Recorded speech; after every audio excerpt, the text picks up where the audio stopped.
Hi, I'm Ray. I'm curator of the award. What is it? Yeah, I'm Ray. I'm curator of the South Bank Meltdown this year, and that's why I'm doing the interview. I think it's my first interview this year, and yeah, it's the 60th anniversary, and I'm trying to put. I've just, I can't do it all myself. We've got a great team doing it. But I've suggested lots of people. Some ideas are too mad to actually be feasible, but I did it anyway. I'm a high achiever and I want something special this year.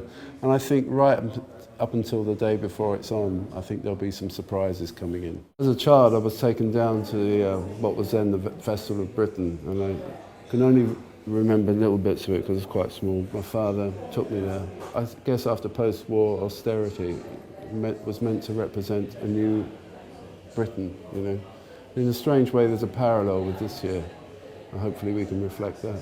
Because it's about Britain, trying to cover all aspects: mad, serious, artistic, non-creative, the whole spectrum.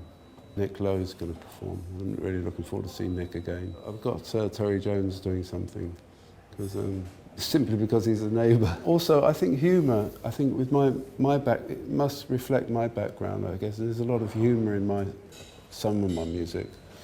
And I think it's very English humour, the Pythons.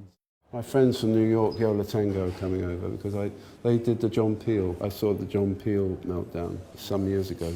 Sonics and the Fugs. Yeah, what about that? What's that all about?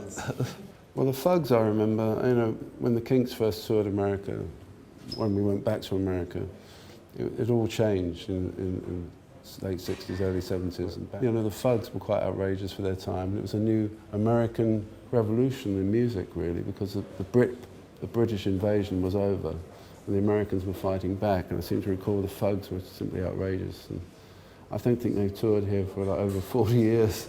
So that should be fun to see. I've got my old friend Vicky Wickham. Vicky was the producer of the show called Ready, Steady, Go. It was really it was the second phase of the early pop shows. There was Jack Good who did Boy Meets Girl. But Vicky, it broke the Kinks. When the Kinks performed You Really Got Me on there live, it put the record to #1. It's something missing from our culture now, that kind of show. Yes, we have X Factor, but Ready, Steady, Go allowed the performers to be themselves. They weren't manufactured.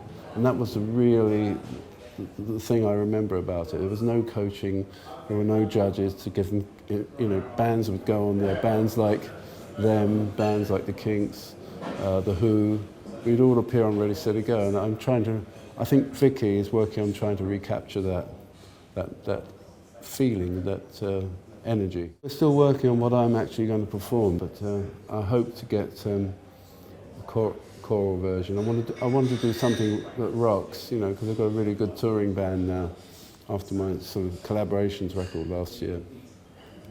I want to play a sort of hard show. I want to sort of do the whole spectrum of my music, and I might be using an orchestra, London's Philharmonic, I think. But that's all early days, so I'm looking forward to doing that. The ideas I had were very ambitious. I think, whenever I do things, try everything and then settle. It's to do with budgets, austerity, but very fitting for now. But I think Jude and Jane, the whole South Bank's going to reflect the original vision I had. And I wanted it to reflect our culture through the years.